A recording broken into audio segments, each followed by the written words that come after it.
Gracias por estar en sintonía de Express News Noticias. El Perú enfrenta una situación política bastante preocupante a los 100 días de que el presidente Pedro Castillo haya asumido el poder. Ya 9 de sus miembros del gabinete han renunciado e incluso en las últimas horas también lo hizo el ministro de Defensa y pues se ha enfrentado a una situación de confrontación con el Parlamento. Para analizar la situación de este país latinoamericano estamos consultando a nuestro colega el periodista y analista César Pastor Gamarra, quien es colaborador de nuestras páginas de Express News. Bienvenido, César, a Express News Noticias.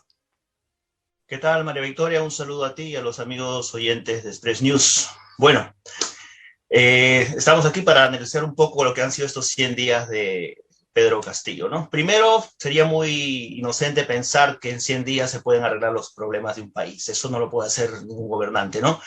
Pero también es justo decir, según varios analistas, según politólogos, que el balance general es ciertamente negativo, ¿no? Hay muchas cosas que se han dicho, no se han cumplido. Hay dos o tres puntos que se les puede reconocer al gobierno de Pedro Castillo, pero en realidad todo ha sido una danza de discursos y buenas intenciones que al final no se han cumplido en medio de crisis, de malas elecciones en los puestos importantes, en los ministros. Ya han habido crisis. Acaba de renunciar el ministro de Defensa por un escándalo de presiones para ascensos en las Fuerzas Armadas, y es un panorama muy convulsionado en el que Pedro Castillo parece no darse cuenta o parece demostrar la inexperiencia que tiene para gobernar el país.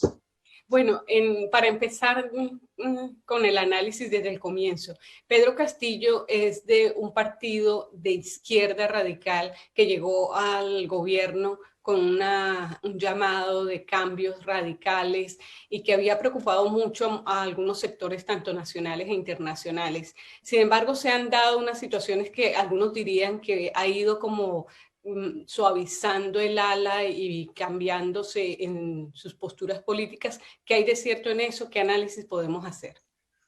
Sí, porque él empezó como invitado en un partido de extrema izquierda como es el que lideraba o lidera Vladimir Cerrón, ¿no? Comunista, ¿no?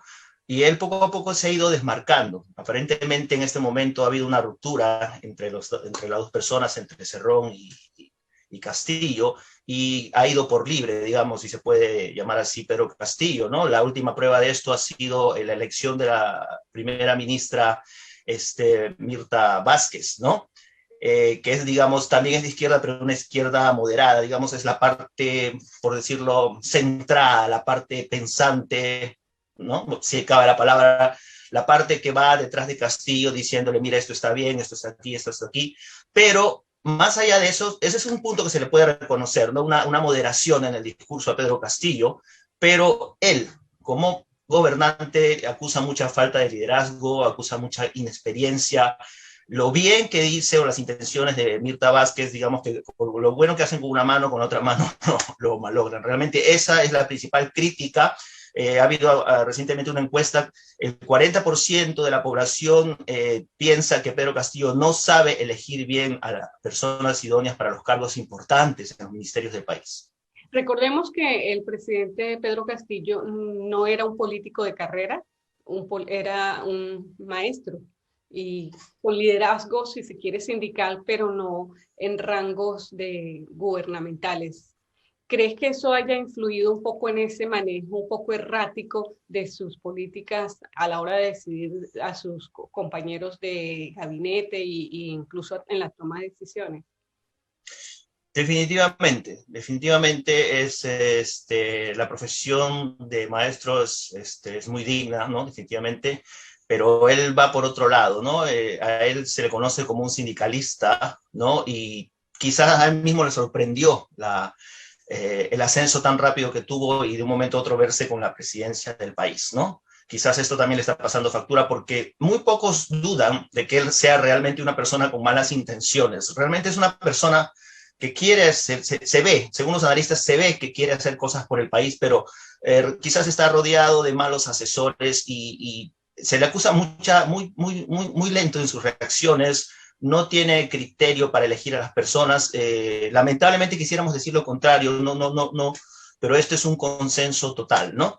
Entonces, con la llegada de Mirta Vázquez como al premierato, ha habido una cierta mejoría. Hay puntos también buenos que se le tienen que reconocer a Castillo, pero realmente son muchas contradicciones, mucho discurso. Hace poco hizo un balance, él mismo lo anunció en Ayacucho, un balance de sus 100 primeros días de gestión, y él convirtió ese balance, lo que debió ser un rendimiento de cuentas, en prácticamente un mitin populista, donde ofreció cosas, hizo anuncios, pero más de corte populista, y no todas las cosas que él ofrece se pueden hacer factibles y cumplir realmente. Bueno, ahí hay dos cosas. Por un lado, ¿qué se podría considerar como logros de Castillo en este momento? Definitivamente todos están de acuerdo, hay un consenso, el proceso de vacunación ha sido uno de sus mejores logros. Realmente se ha llegado a porcentajes de vacunación muy altos, más de los que se esperaban, y ha logrado esto con ayuda del ministro de Salud, ¿no? Que está haciendo un buen papel, ha logrado destrabar un poquito el problema que había con la distribución de vacunas, y han hecho campañas de vacunas masivas, por lo cual se está muy cerca de llegar casi, se podría llegar para el fin de año al 80% de la población vacunada. Ese es un punto muy fuerte de Pedro Castillo. Y el otro punto es la relación con el Parlamento. Es un Parlamento de oposición bien fuerte, controlado por una oposición de derecha. ¿Cómo ha sido la relación entre el presidente Castillo y ese Parlamento? Ese es uno de los puntos más críticos. Es una oposición voraz que parece estar a la expectativa de los errores que comete el gobierno, y el gobierno también se las pone fácil. La relación no es buena, definitivamente. Hay muchos contrapuntos, muchos roces entre la oposición, el poder legislativo y el poder ejecutivo, ¿no? Estos 100 días se ha gobernado en un clima de confrontación, de interpelaciones a ministros, de amenazas, y siempre está el fantasma de la vacancia presidencial presente en Pedro Castillo. Nadie sabe ahora mismo qué iba a pasar con el gobierno, con Pedro Castillo, si es que el ministro Walter Ayala, ya ese ministro no renunciaba, no se sabía. Se estaba esperando una interpelación para el 16 de noviembre, para este martes, pero bueno, ahora él ha renunciado. Pero también está el caso de Guido Bellido, que tuvo que renunciarlo Pedro Castillo, también el canciller Héctor Béjar.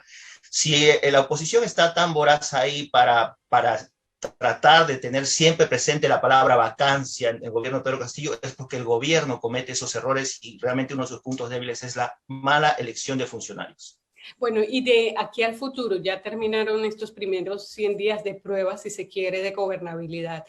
¿Cuáles son los retos que tiene que enfrentar el presidente Pedro Castillo para los próximos, no sé, 100 días o su primer año de gestión?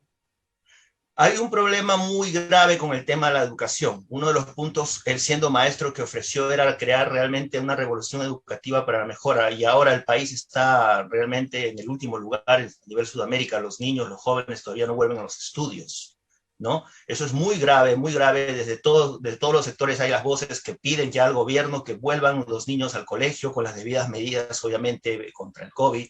Pero este es un punto, el punto educativo es un aspecto muy crítico en el gobierno de Pedro Castillo. Otro punto es generar confianza a nivel económico.